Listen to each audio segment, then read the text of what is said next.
Yes, hi, ma'am. We're going to be putting this on YouTube. Can you step back a bit? Oh, sure. Yeah. I'm afraid that my idea of high technology is the doorknob. Oh, okay. So you're dealing with somebody that you Okay. have to... So you took some time out of your day to come here in front of Chuck Schumer's office, and what's your message? My message is that this used to be a government that listened to the people. Now it is a government that demands the people obey it. That is unacceptable. That's tyranny. That's all. And I don't remember giving up my constitutional rights. I don't remember giving up my rights as a human being.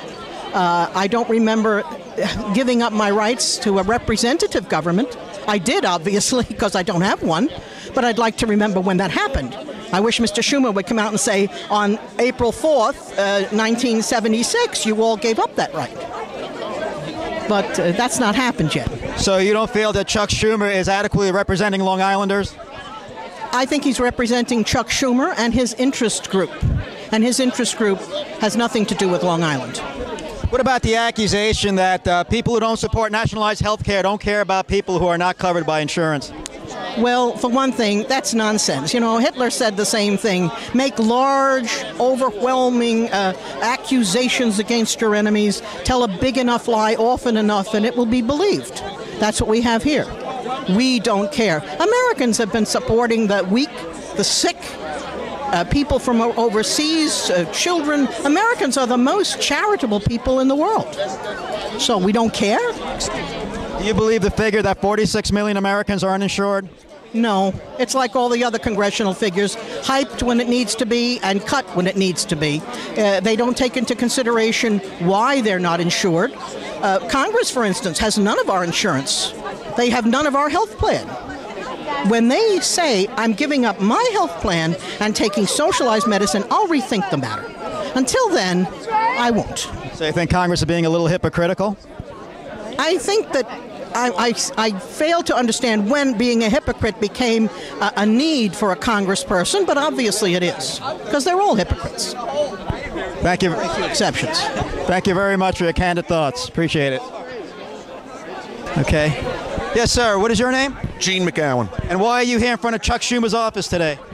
Want the government to stay out of our health care. They have no business being in the health care business. They couldn't run a post office when they were the only game in town. What do you have to say about their concerns that 46 million Americans are uninsured and that they want everybody to be insured? Well, first of all, we don't know if it's 46 million Americans. In there are illegal aliens who do not deserve anything from American taxpayers.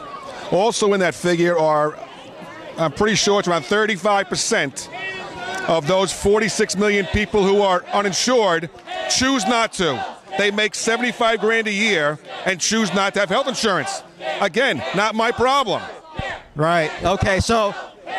Okay, hold on a second. Hands off health care! Hands off health care! Hands off health care! Hands off health care! Hands off health care! Hands off health care! Hands off health care! Hands off health care! Don't touch me! Hands off! Don't touch me! Hands off health care! Hands off health care! Hands off health care! Hands off health care! Hands off health care! Hands off health care! She's the first one to get assassinated with the new system.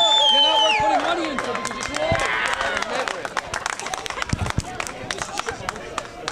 old. Okay, sorry for that interruption, people. Just impromptu. It was an impromptu interruption. So getting back to your point about health care, you say a lot of the uninsured, 35% are what? They make roughly $75,000 a year and choose not to have health insurance. Now, again, that's not our problem. That's what they choose. Another problem is, if this goes through, how do you stop people from abusing it? Meaning, Lyndon Johnson's Great Society and the welfare reforms. People have chosen to live on welfare for 40 years. That's abusing. How do you stop abuses? They can't. And also you feel that illegal aliens are also going to be on the system? Oh, without a doubt. That's their game plan. And don't forget, they want to give illegal aliens these benefits so that when the government makes them legal somehow, who are they going to vote for? They're going to vote for the Democrats. It's a shady system. Very good. Thanks. I appreciate your comments. Nice to meet you. Nice to meet you.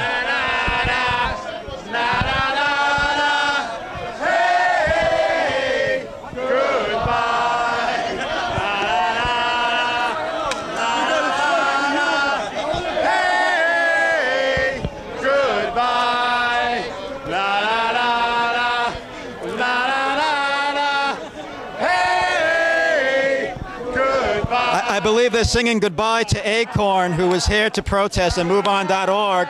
I think they were overwhelmed by the opposition, so now they're singing to their farewell, the farewell theme for them.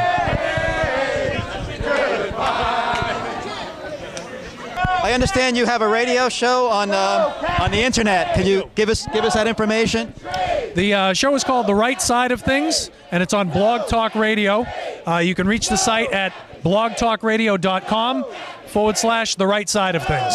And it's on every Saturday evening at 7 p.m. Okay, and what are some of the things you discuss on that radio show? Well, the key points that I discuss mostly are government malfeasance, the overreaching grab of the New World Order and how it's infected our body politic, illegal immigration, basic common sense, and just trying to educate people about the political system and how it's been corrupted over these last decades and what we need to do to start straightening it out. I see. And your name, sir? Rick. Rick. Thank you very much, Rick. My pleasure. Thank you. Thank you. Read the